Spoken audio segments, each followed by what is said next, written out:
Morning, everyone. Welcome to AfricaCom. It always seems very exciting after we listen to such a well-knowledged panel of experts talking about just how far we've come in this industry. I mean, I think sometimes we tend to be a little bit hard on ourselves in terms of we understand the potential that technology can actually have on this continent in particular, because there's just so many things that we can improve. And I loved what Bright said earlier, to say that we are in an industry that is changing lives, that is improving lives, that is saving lives. And it's something that we shouldn't take lightly. We have come a long way, and we've still got a long way to go. But it is true, we are making progress. So what does the Digital Africa really mean? So when we're looking at the changes that we have basically made in the last couple of, just in the last decade, for the first time in our history, we now have as many mobile subscriptions as there are people. So this morning, we just launched the new Ericsson Mobility Report, which is a study that we do every year to look at how do we actually utilize the traffic that is going through the various networks, and how is it actually going to impact the future. So we see that there's a lot of net additions, and that the growth of just mobile broadband has increased by 65% just in the last quarter alone. And most of those net adds are coming mainly from Africa. 24 million of those are coming from Africa, and of those, at least 4 million is coming from Nigeria. Every second, there are 20 new mobile broadband subscribers that are being added onto our networks. And just in Nigeria alone, every 2 seconds, there is a new subscriber that is joining. So even though we do see that we still have a long way to go, we do see that here in Africa, the change and the adoption rates are increasing at much faster rates than we see in other parts of the world. Just in Africa alone, when we see the number of subscribers, we are currently sitting now at about 690 mobile subscriptions. And we see that we will probably end up at around just over 1 billion, covering almost our population. And that will be about 100% penetration levels. And we obviously understand that here in Africa, we have certain behaviors that are allowing subscribers to have more than one mobile device. However, this is actually then indicating that the reach is finally getting there, because when we see the mobile devices dropping to less than $40, that accessibility starts to then make those reaches, and actually we start to see the real penetration in areas that is actually required and actually needed.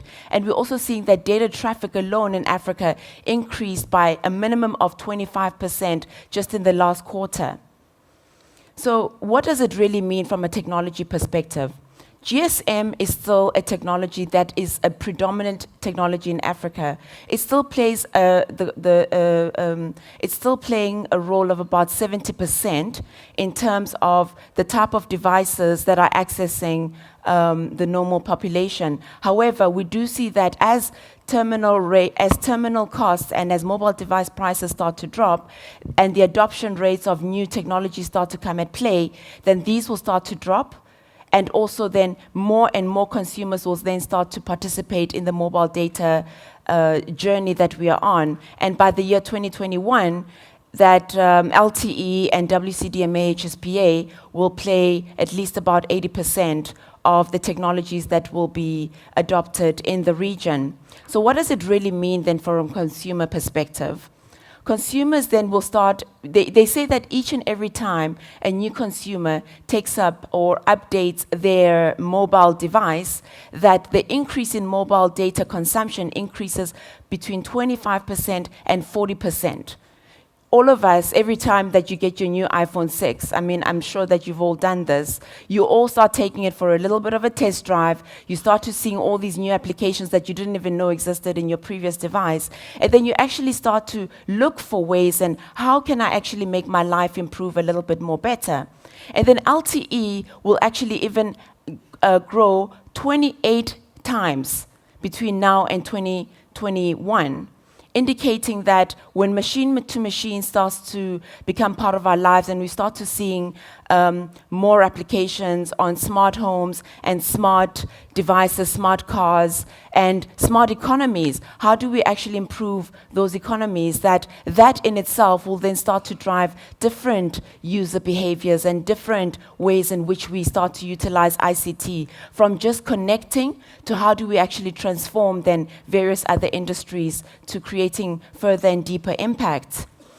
And this is where then we start talking about real value and the real power of technology. Before, we were really thinking that perhaps there are limitations to what this industry can do, because when we start to connect people, what else is there to do? I mean, have we really reached the limits of what this industry can really do? And we all understand, based on what this panel has just said, is that no, we are really, really just at the beginning, because the connecting of people was just the beginning. Technology is not, or the Digital Africa is not about technology.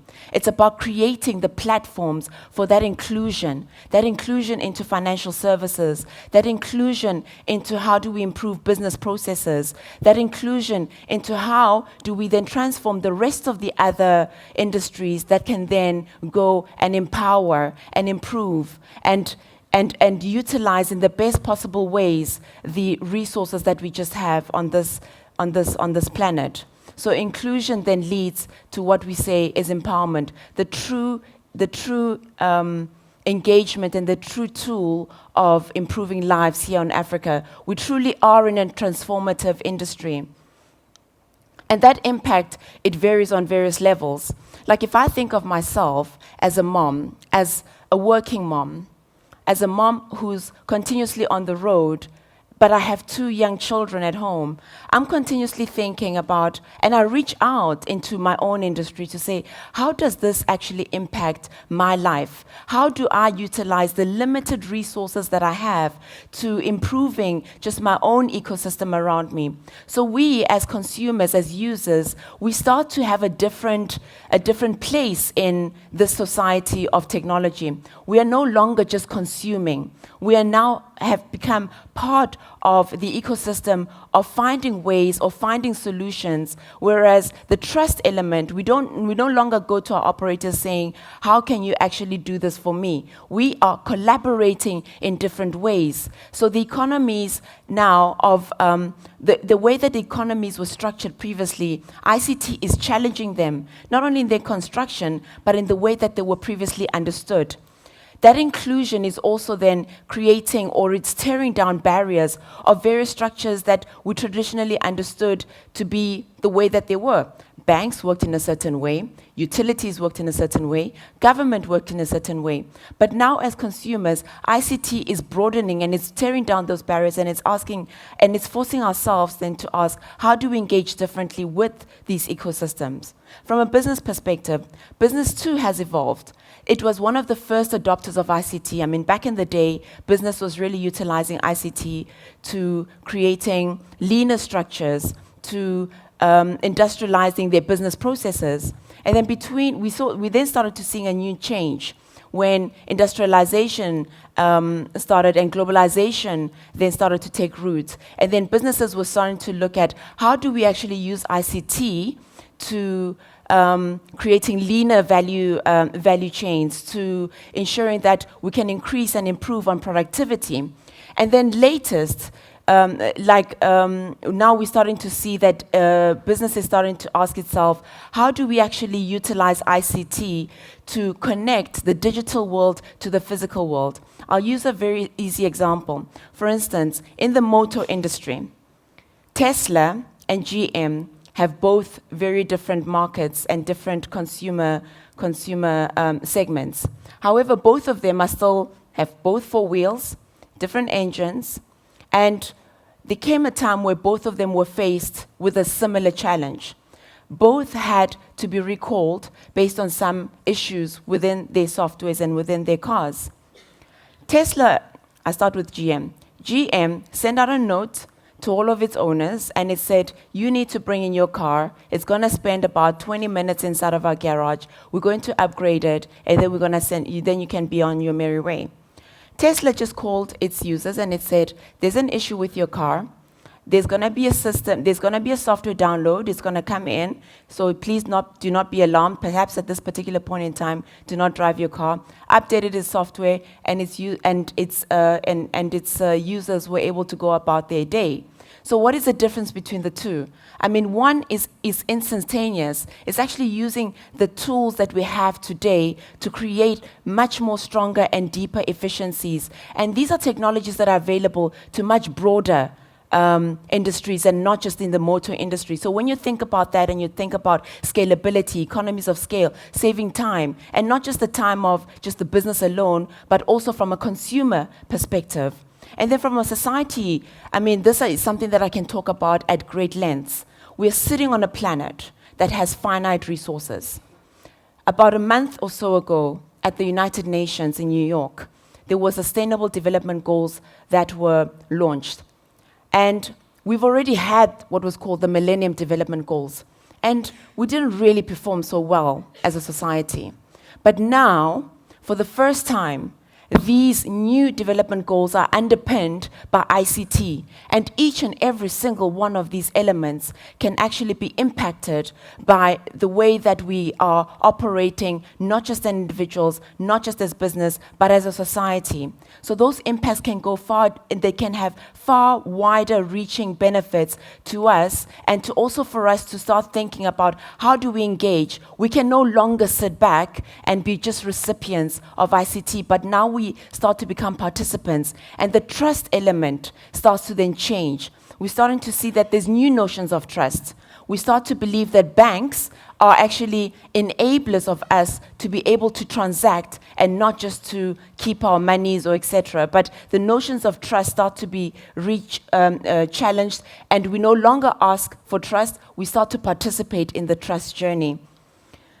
And new logics are now starting then to come at play. And I mean, one of the first indicators of how do consumers actually react to technology was in the music industry. The music industry was one of the first industries that started to change the way, and I mean, when we say change, it changed the entire value chain, from the production all the way to the way that it was distributed, to the way that it was being consumed, purely from technology. It changed the entire culture of the way that we appreciated music. Previously, the music producers, the music owners, or the actual artists were creating a CD.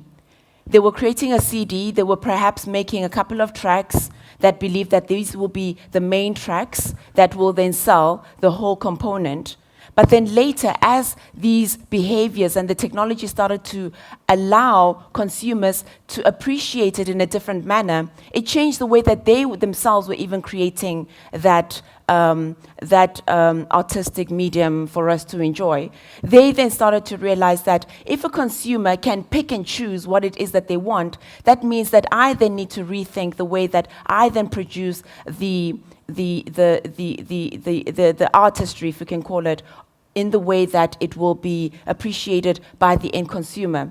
And those type of learnings, in terms of not just appreciating the specific music, but moving away from ownership of a particular asset to rather than just the accessibility of that medium. And these learnings then can also be things that can be transferred also into other industries. For instance, when we look at healthcare, Steve Jobs said something quite pertinent just before he died. He said, if I had more time, I would probably venture into the healthcare industry, because I see so many parallels with regards to what we're doing in other industries to moving it along into much more proactive wellness and no longer just reactive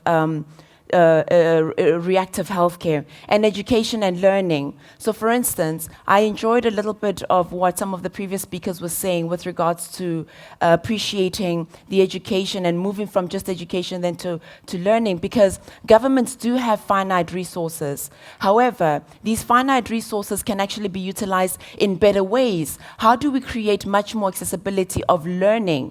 Not education, of learning towards the rest of the continent right now that is not having that access, by utilizing some of the learnings from other industries that have already done it before. And transport and mobility, I mean, we all understand the value system of what Uber has now brought to our lives. It's no longer from the owning of a particular mobility mode, it's rather now the accessibility of a mobility mode. So there's no longer, we're now seeing the shift of economies from the owning economy now to the sharing economy.